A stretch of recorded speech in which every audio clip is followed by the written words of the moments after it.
다음 강좌를 준비하는 사례 하나를 소개해 보겠습니다. 이 사례 역시 저희 연구소를 사랑해 주시고 또 의사와 의료진을 몹시도 아끼는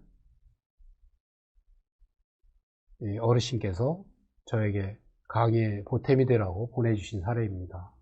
제가 제목을 신뢰할 수 없는 의사라고 정했습니다. 왜냐하면 다음에 이어서 될 강의가 어떻게 의사가 신뢰를 받을 수 있는가 하는 토픽이기 때문입니다. 천천히 읽어보겠습니다. 우측 눈 위로부터 오른쪽 이마에 통증이 시작해서 그것이 머리 쪽으로 범위가 점점 넓어졌다. 가정의학과를 방문했다.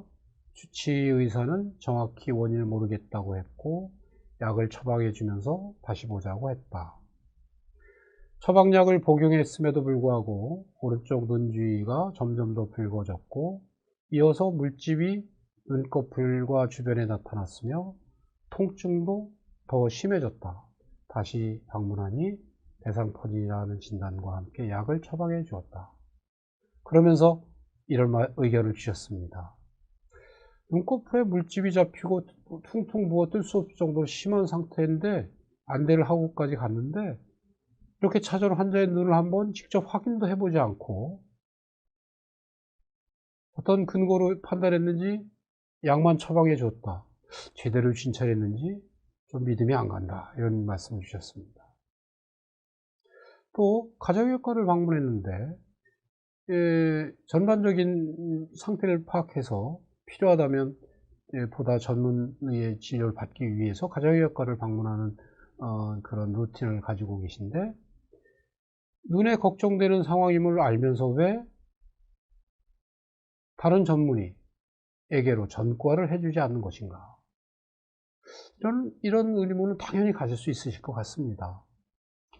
그것은 이 진료하는 의사의 임상 능력을 부족하다고 느끼셨고 공감과 소통 능력이 부족해서 무슨 의사소통이 잘 안 됐다고 느끼셨고 의사가 정말 진실하게 나를 대해줬는지도 의문을 가지셨던 것 같습니다. 그래서 의사를 충분히 믿기 어려웠다는 말씀인데 그러면 어떻게 하면 의사로서는 좀 더 신뢰받을 수 있는 의사가 되고 환자는 어떤 의사를 어떤 상태일 때 신뢰할 수 있을까 생각하는 시간을 이제부터 좀 더 가져보기로 하겠습니다. 환자는 어떤 의사를 신뢰할까요? 좀 전에 설명드린 그런 실력은 임상 기술로 바꿔도 좋을 것 같습니다. 임상 기술이 뛰어나면서도 문제를 해결할 능력이 있으면서도 이건 대전제고요.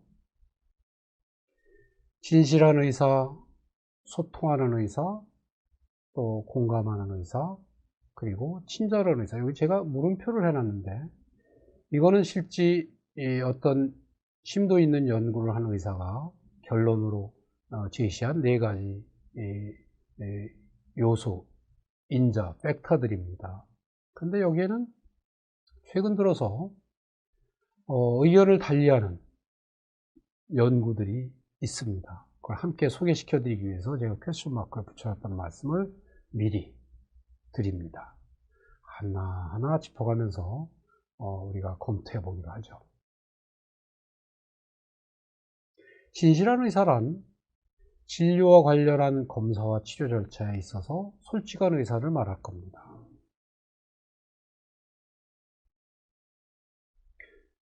제 경험을 말씀드릴게요.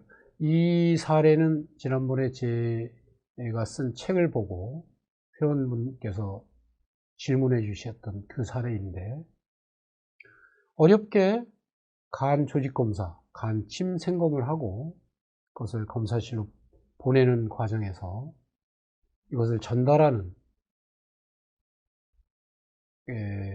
에이드너스, 간호보조사가 어떤 일로 해서 분실을 했습니다. 정말 병원에서는 이런 일은 아주 큰일입니다. 이랬을 때 정말 어쩔 줄 몰라 합니다. 의사마저도 도망가고 싶습니다. 근데 그래서는 절대로 해결될 수 없다는 것을 저는 경험으로 압니다. 회원님께서 지난번에 물으셨습니다. 이것을 있는 그대로 얘기했을 때 환자가 이해하고 받아주지 않으면 그거 어떡하겠느냐고.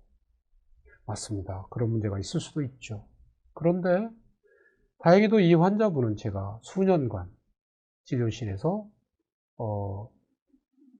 진료를 함께 하면서 소위 아까 얘기했던 에토스, 저에 대한 어떤 신뢰를 많이 가지고 계신 그런 환자입니다. 제가 환자에게 갔습니다. 간호사들은 어찌할 바 모르고 제 눈치만 보고 있었는데 제가 이렇게 말을 했습니다. 어렵게 얻은 간조직 샘플을 저희의 부주의로 잃어버렸습니다. 변명의 여지 없이 저희 잘못입니다. 궁극적으로는 이 팀을 책임진 제 잘못입니다.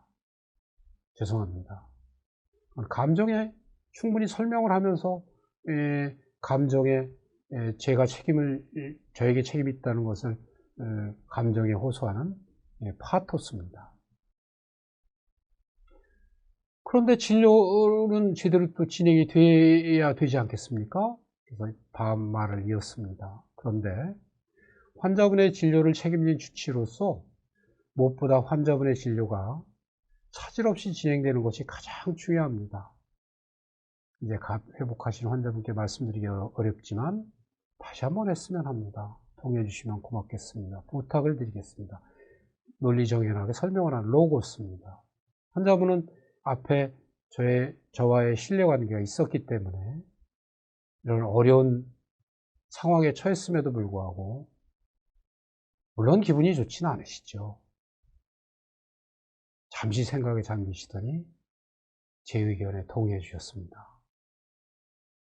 그나마 가장 문제를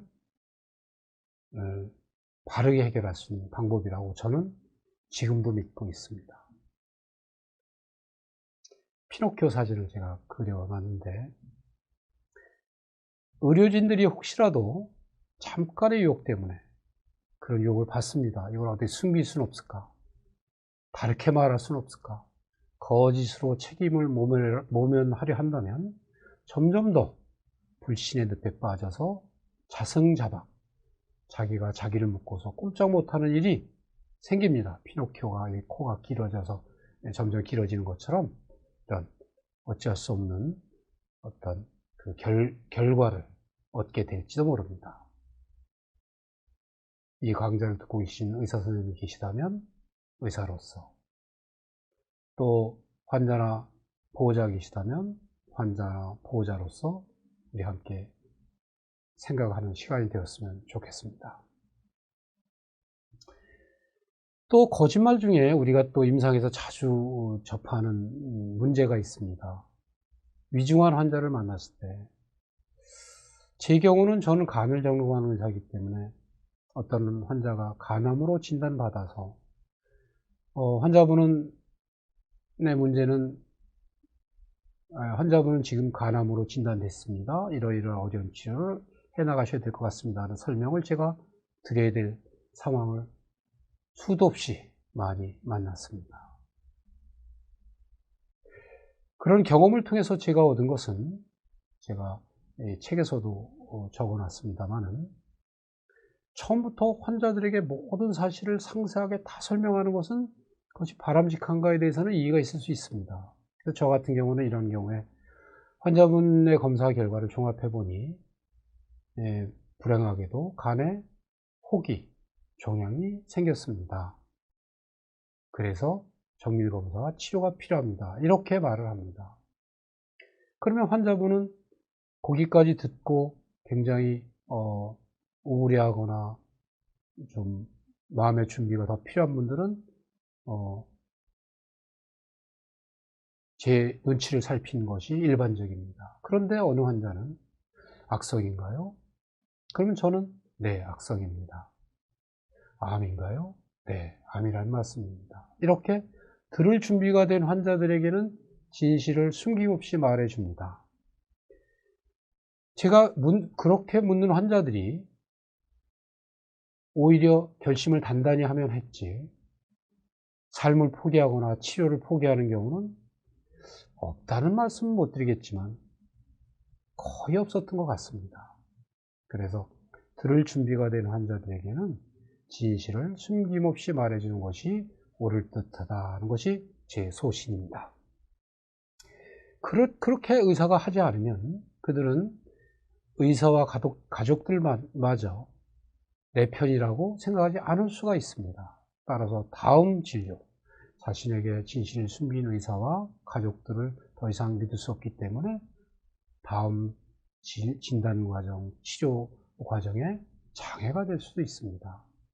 따라서 제 경험에 비추어서 저는 이와 같은 고언을 의사들에게 하고 있습니다.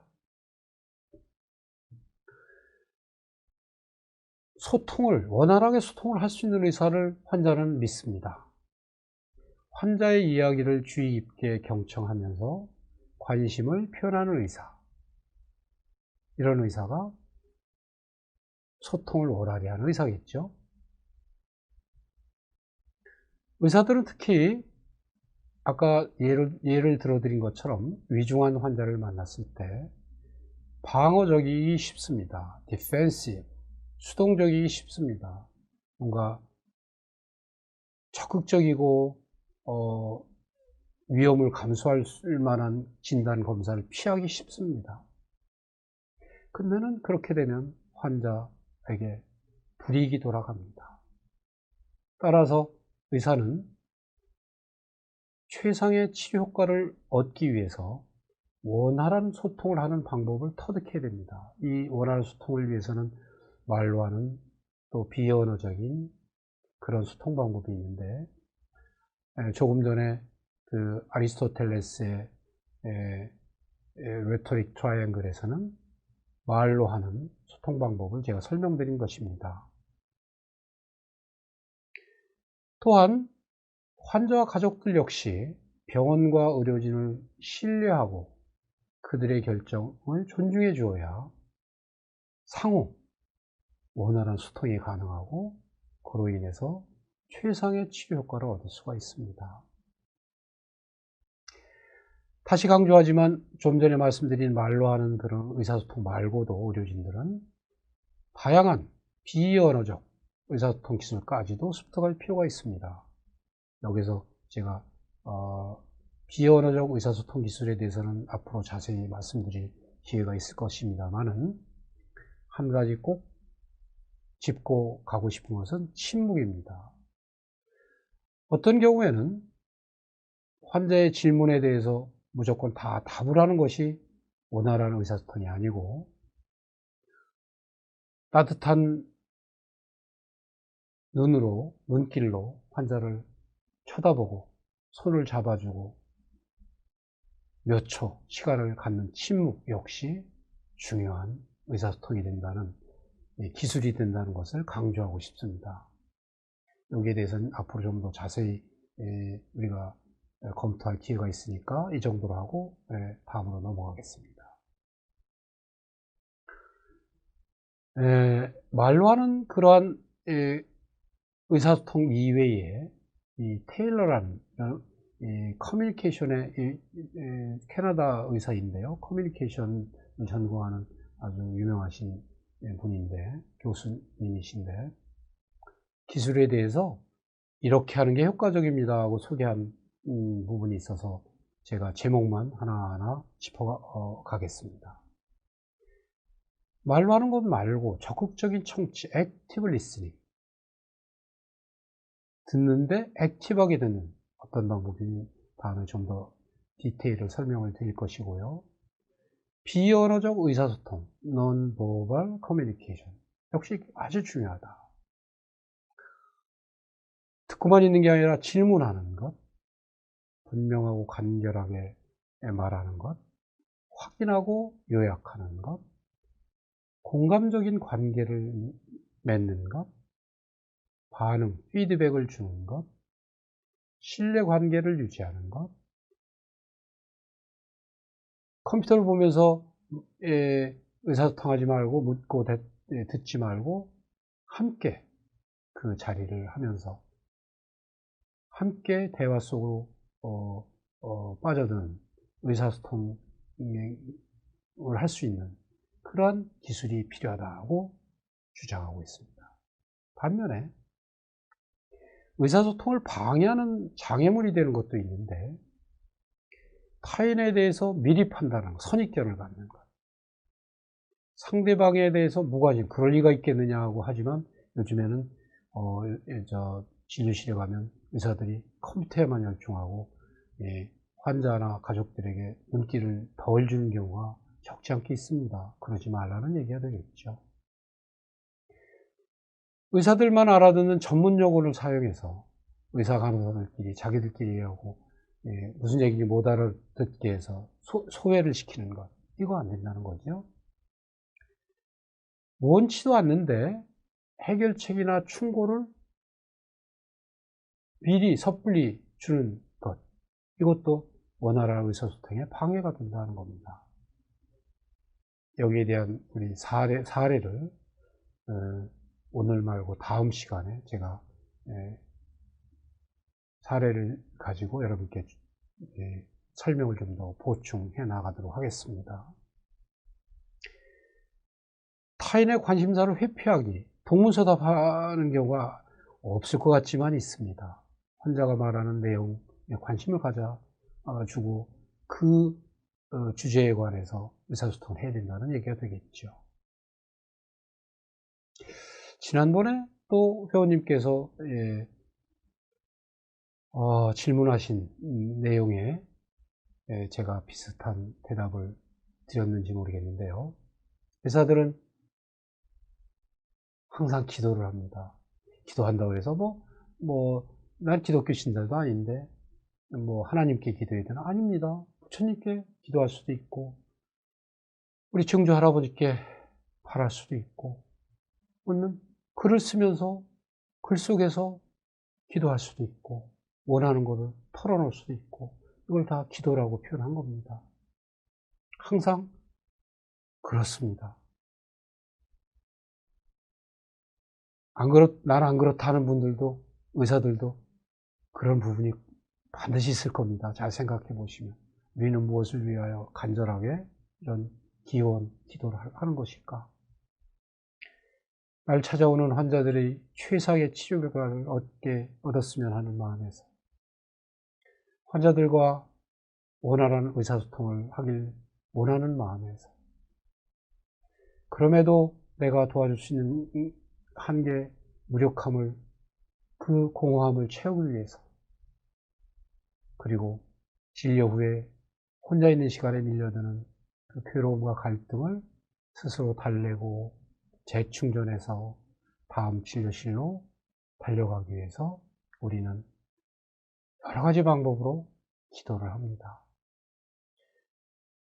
이런 기도하는 의사들 마음을 환자 가족들이 충분히 이해하고 이러한 마음에, 이러한 최종 우리 목표에 공감하고 동참해 주시기를 간절히 바람하지 않습니다. 공감하는 의사를 신뢰합니다. 환자들은. 공감이라 하면 환자를 이해하고 understand, 환자의 아픔에 공감하고 환자의 건강을 최우선으로 하는 patient oriented thinking을 하는 그런 의사를 신뢰합니다.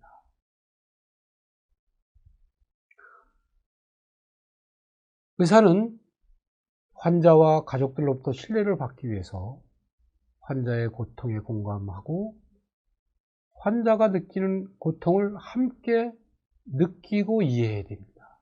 이것이 전에도 말씀드린 공감입니다. 공감을 표시하기 위해서 제가 생각을 하면서 제가 그린 일러스트인데 참 못 그렸죠? 아마추어 티가 풀풀 나죠? 그러나 생각을 하면서 한번 그려보고 싶었습니다. 이게 환자의 손을 두 손으로 마주 잡고 있는 이쪽의 의사고 여기가 환자입니다. 그렇게 느껴지십니까?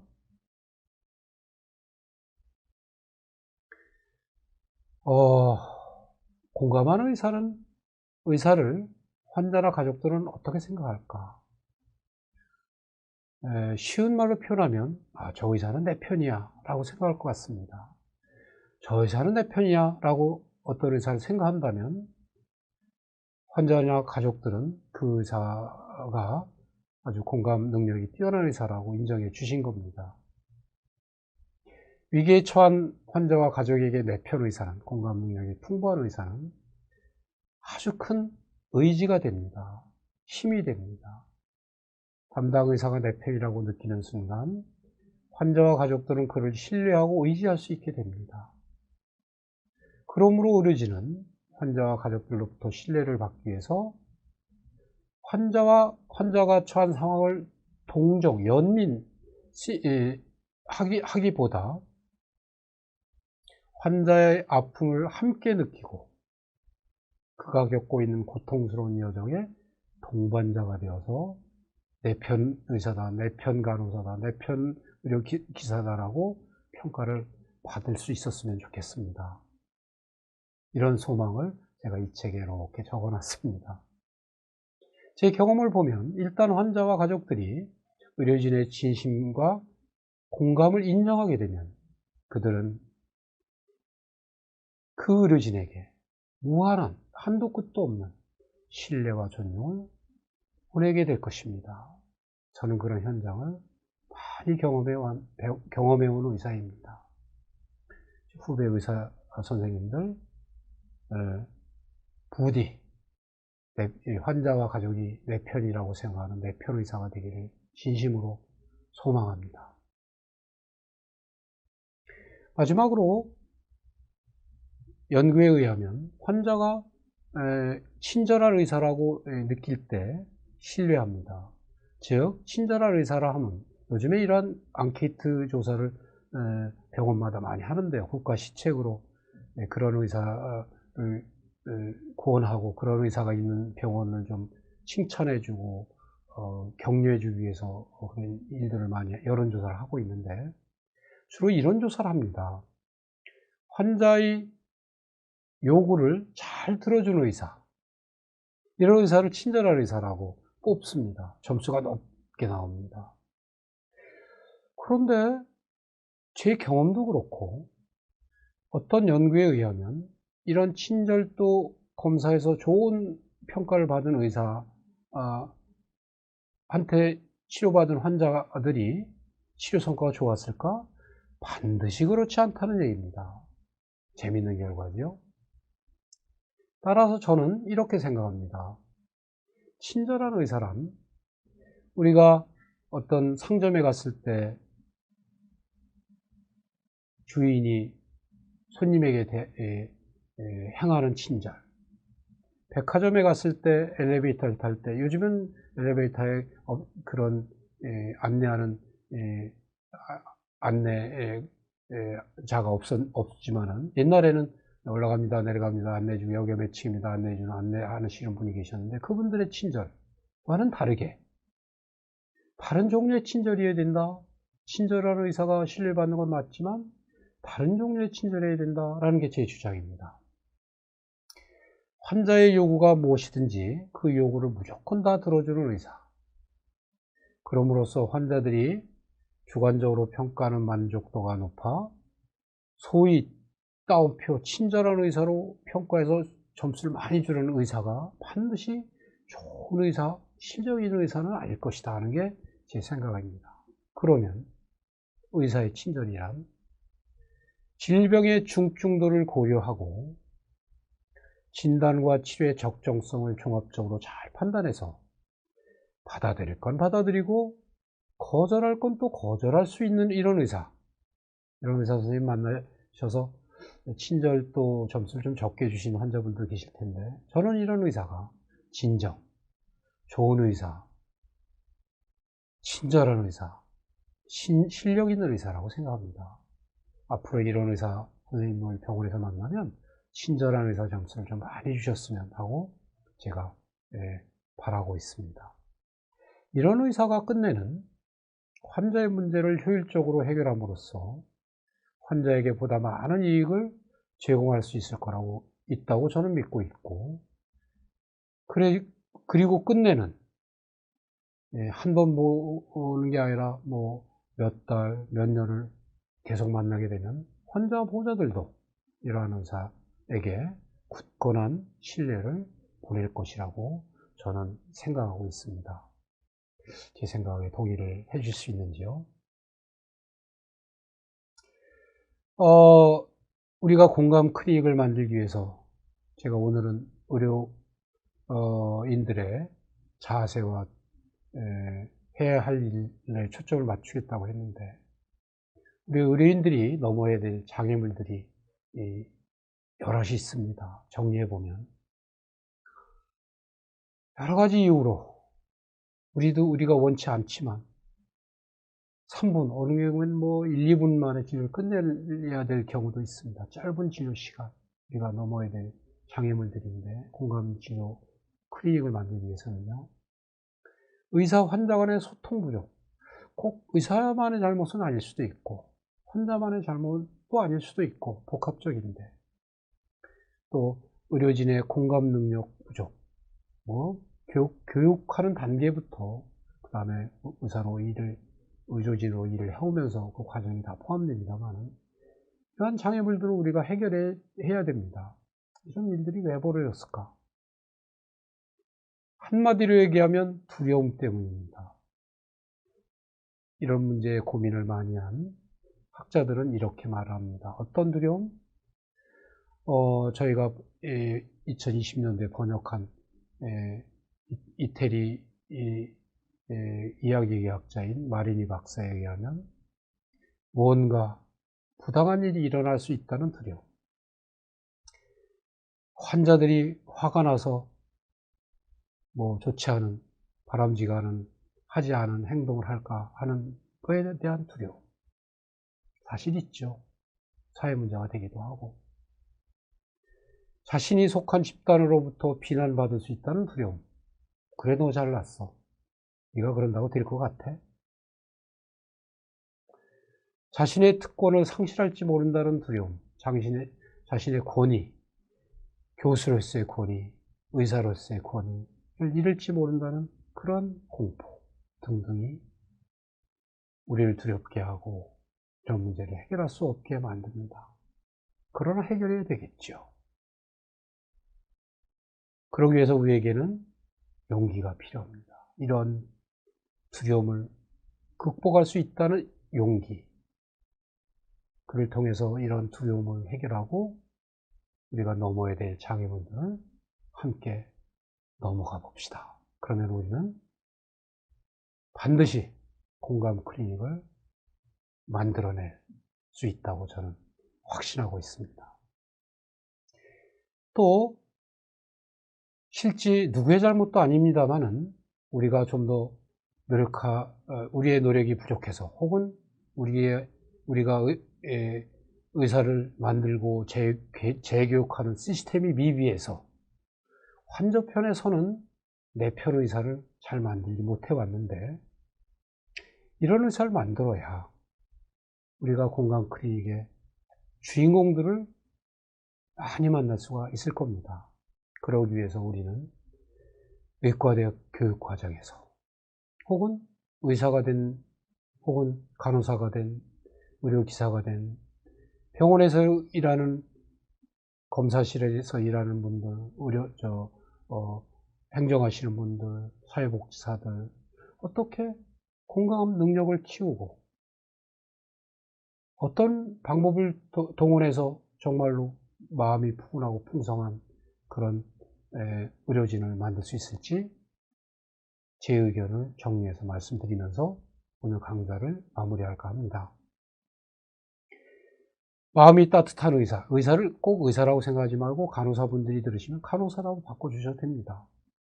환자의 고통에 공감하는 의사, 환자 편에서는 의사를 만들기 위해서는, 이런 의사가 되기 위해서는 우리는 공감 능력을 좀 더 키워야 될 겁니다. 어떻게 키울까요? 이쪽에 연구를 많이 한 호자라는 분이 계시는데, 그분이 아주 유명한 논문을 쓰면서 공감 능력을 키우는 방법 10가지를 제안을 했습니다. 제가 하나하나 읽어보면 이미 여러분들이 하고 있는 것도 있고, 어느 것은 우리 현실이 하기 어려운 것도 있고, 어떤 것은 당장 할 수 있는 것도 있고 합니다. 대인관계 기술 향상, 의과대학 교육 과정부터 출발했으면 좋겠고, 혹은 뭐 그 이전, 의과대학 이전, 우리가 교육이라는 것을 유치원부터 받으면서부터 이런 기술을 향상시켜 올 수 있는 방법이 우리 있을 겁니다. 환자와의 만남을 녹화한 오디오나 비디오를 분석하는 방법. 우리나라 현실에서 당장은 좀 어려운 문제가 몇 가지 생각이 드는데요. 미국에서는 또 유럽에서는 하고 있다고 합니다. 귀감이 되는 역할 모델과의 접촉. 당장 쉽지는 않겠지만 또 우리가 노력을 한다면 불가능은 아닐 겁니다. 역할 연기. 무슨 몇 가지 방법이 있죠. 연극으로 하는 방법도 있고, 또 환자 체험. 환자에게 저염식을 먹으라고 처방하는 의사, 간호사, 우리 환자가 되어서 한 일주일만 저염식으로 식사를 해보고 환자의 고통과 어려움을 우리가 이해하고 대책을 찾아보면 어떨까요? 당장 할 수 있다고 저는 생각합니다. 그래서 제가 파란색으로 표시를 해놨는데, 입원 체험 이 역시도 할 수 있는데, 현실적으로 바쁜 우리 병원 현실에서는 당장 모든 의료인에게 이런 체험을 제공하기는 현실적으로 어려움이 좀 있습니다. 문학 읽기, 다른 예술에 대한 공부, 음악, 그림, 글쓰기 등등 당장 우리가 할 수가 있을 겁니다. 어떤 문학을 읽게 할까? 우리 예술, 음악이나 미술을 가지고 어떻게 치료에 적용을 할 수 있을까? 그렇게 하기 위해서는 우리는 의료인들 어떤 준비를 해야 될까? 여기서 이야기라고 했지만 이거는 서사라고도 얘기합니다. 내러티브를 환자의 내러티브를 이끌어내고 이해하고 분석하는 기술을 향상시키는 이 훈련 역시 어렵지 않게 우리가 시작할 수 있을 겁니다. 연극 공연 관람. 저는 사실은 제가 얘기했다고 보다는 제가 학생 때부터 생각 있는 교수님들로부터 들은 얘기일 수도 있는데, 너무 의과대학에서 시험 잘 보는 학생에게 교수님이 충고를 합니다. 좋은 의사, 실력 있는 의사, 훌륭한 의사가 되기 위해서는 교과서 달달 외워서 점수 잘 받는 것이 최선은 아니다. 봄이 되면 라일락 향기도 맡을 줄 알아야 되고, 좋은 영화가 있으면 요새 헤어질 결심 이런 영화가 좋다고 하죠. 영화 관람도 해야 되고, 연극 공연도 가다 남의 인생도 엿볼 수 있어야 되고 하는 얘기를, 그래야 훌륭한 의사, 정말 실력 있는 의사가 된다는 충고를 해주셨고, 저도 교수로 의과대 학생들을 가르치면서 그런 얘기를 많이 해왔던 것으로 기억합니다. 소집단 토론. 이거는 여러 전문가들이 모여서, 꼭 의사만이 모여서 하면은 충분한 효과를 얻을 수 없습니다. 의사, 간호사, 사회복지사, 인문학자, 목사님, 변호사 다 모여서 토론하여서 공감 능력을 키우는 훈련을 할 수가 있을 겁니다. 앞으로 우리가 생각을 해볼 수 있지 않을까 생각을 합니다. 정리하면 환자 체험, 문학과 예술 공부, 이해와 기술 향상은 당장이라도 우리가 우리 현실에 접목할 수 있는 부분이라 의과대학 교육, 의사들의 재교육에 적용해 보자고 주장을 하고 싶습니다.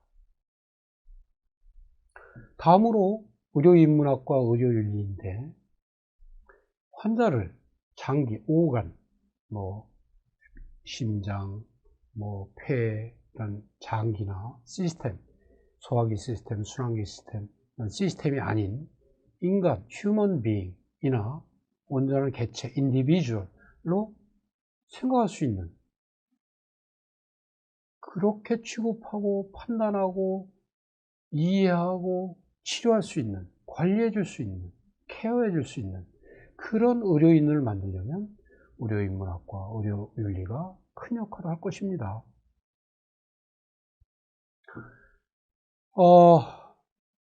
의료인문학은 우선 환자들을 좀 더 심도 있게 이해하고 환자들에게 보다 전인적인 치료법을 적용하기 위해서는 사람을 연구하는 학문인 인문학을 이해하고 인문학적인 접근법을 우리가 적용할 필요가 있습니다. 그래서 보통 20, 30년 전부터 생각 있는 의료인들, 생각 있는 인문학자들이 팀이 되어서 역사, 철학, 문학, 예술, 음악 분야 등의 관점을 건강, 질병, 그리고 의학을 이해하고 적용하는데 접목을 했습니다. 그것이 의료인문학입니다. 이런 의료인문학을 우리나라에서도 제가 알기로는 아직 그 역사가 미천합니다만은 수년 전부터 예과 교육에 혹은 본과 1학년 블록에서 가르치고 아직은 맛보기 수준입니다만 적용하려고 생각 있는 교수님들이 많은 애를 쓰고 계십니다. 바람직한 일입니다. 의료 윤리에 관한 교육은 의사들의 비윤리적인 행위를 예방할 수 있을 것입니다.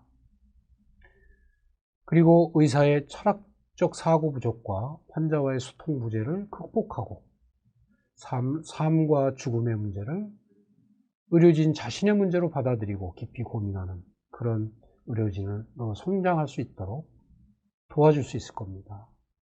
따라서 우리가 의료인문학, 의료윤리에 대한 교육, 그로 인해서 그 이해도를 높이는 과정은 마음이 풍성하고 환자 편에 서는 의사를 만들 수 있는 그런 좋은 툴, 도구가 될 것입니다.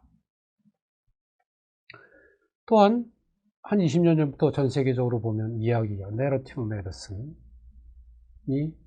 의학의 진료에 접목이 되기 시작을 했습니다.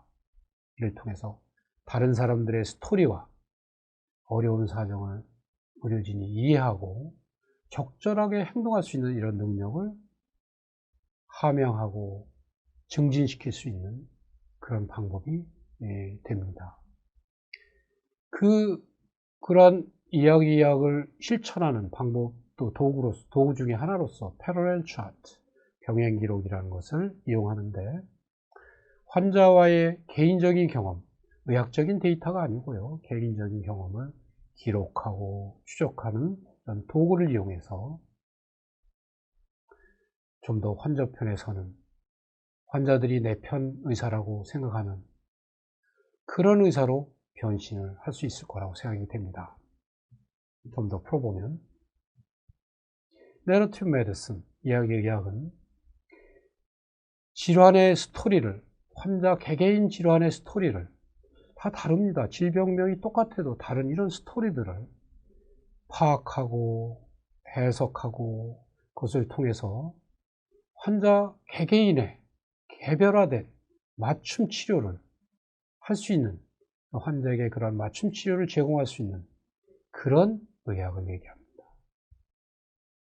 이런 의학을 통해서 에비던스 베이스드 메디슨, 근거 중심 의학과 의료인문학을 연결하는 다리 역할을 이야기 할 수 있다고 의학자들은 주장하고 있습니다. 의료진들이 이야기로 푸는 능력, 즉 다른 사람들의 스토리와 어려운 사정을 이해하고 받아들이고 해석하고 적절히 행동하는 능력을 갖추면 의료가 더 효율적이고 풍성해질 수가 있습니다. 그래서 궁극적으로 이야기학은 상호, 의사와 환자 간에 상호 존중하는 의료, 상호 반응할 수 있는 의료, 공감 지향적인 의료, 풍성하면서 따뜻한 그런 의료, 진료의 기회를 우리에게 제공해 줄 수 있을 것입니다. 이것이 바로 공감 클리닉을 얘기한다는 것을 금방 눈치채셨죠? 우리가 공감 클리닉을 만드는 과정이라고 저는 믿어 의심치 않습니다. 1993년도에 리타 샤론이 이 내러티브 메디슨을 거의 창시한 분이라고 생각하시면 되는데, 미국 이게 아주 유명한 여의사입니다. 우리 함께 패러렐 차트, 병행 기록을 적어보자고 제안을 합니다. 병행 기록은 의료인들이 겪은 환자와의 개인적인 경험들, 어떤 의학적인 경험이 아닙니다. 개인적인, 똑같은 가람 환자지만 아무개 환자, 정말 18살짜리 가람 환자, 정말 내가 얼마나 도와줄 수 있을지 모르겠는데, 를 만나면서 아팠던, 안타까웠던, 애틋했던 그런 경험들을 기록하고 추적할 수 있는 그런 글을 써보자는 겁니다. 그걸 우리는 병행 기록이라 하는데, 이런 병행 기록을 쓰면 의사들로 하여금 환자들의 스토리, 내러티브에 관심을 가지도록 만들 뿐만 아니라, 그래서 만들어서 환자들의 신체적 질병뿐 아니라 환자의 마음의 고통, 아픔에 공감하고 그들에게 좀 더 다가가 진정, 따뜻하게 그들의 손을 잡아줄 수 있는, 한번 안아줄 수 있는 그런 의료진으로 변신하게 도와줄 겁니다. 이러한 패러렐 차트는 환자가 겪는 질환의 여정에 동참하게 할 뿐 아니라 환자에게 큰 위로를 가져다 줄 수 있도록 만드는 도구가 됩니다. 또 마지막으로 이런 병행 기록은 의료진 자신의 진료를 되돌아보는 그런 도구가 되면 물론이고, 그로 인해서 다음 진료실에서 진료를 할 때 다음에 찾아오는 환자들에게 진료를 미스타이핑 여기 있는데 개선할 수 있는, 더 나아지게 만들 수 있는 그런 지침을 제공해 줄 겁니다. 아주 중요한 도구가 되겠죠. 생각 있는 우리 많은 의사들은 리타 샤론이 제안하기 이전부터 병행 기록을 적어왔고 지금도 적고 있습니다. 우리 후배 의사, 후배 의료진 여러분들, 그리고 앞으로 훌륭한 의료인이 되고 싶어하는 학생 여러분들, 지금부터라도 환자를 만날 때 병행 기록을 적는 습관을 몸에 익혀두면 어떨까요? 제가 드리고 싶은 제안입니다. 정말로 긴 시간 오늘 제 강좌를 들어주셔서 회원 여러분들 정말 감사합니다. 오늘 강좌를 통해서 우리가 어떻게 공감 클리닉을 만들어 나갈 것인지, 그를 위해서 우리가 무엇을 해야 될지에 대해서 우리가 검토를 해왔고, 다음 시간에는 이러한 공감 클리닉을 만들기 위해서 실천적으로 우리가 의료진은, 환자는, 보호자는, 의료 정책 위반자들은, 그리고 이 사회는 무엇을 어떻게 해서 공감 클리닉을 만들 수 있는지 제 의견을 말씀드리고 우리 단합대회를 함께 하는 시간을 갖도록 하겠습니다. 대단히 감사합니다. 제 강좌를 긴 시간 들어주셔서 대단히 감사합니다.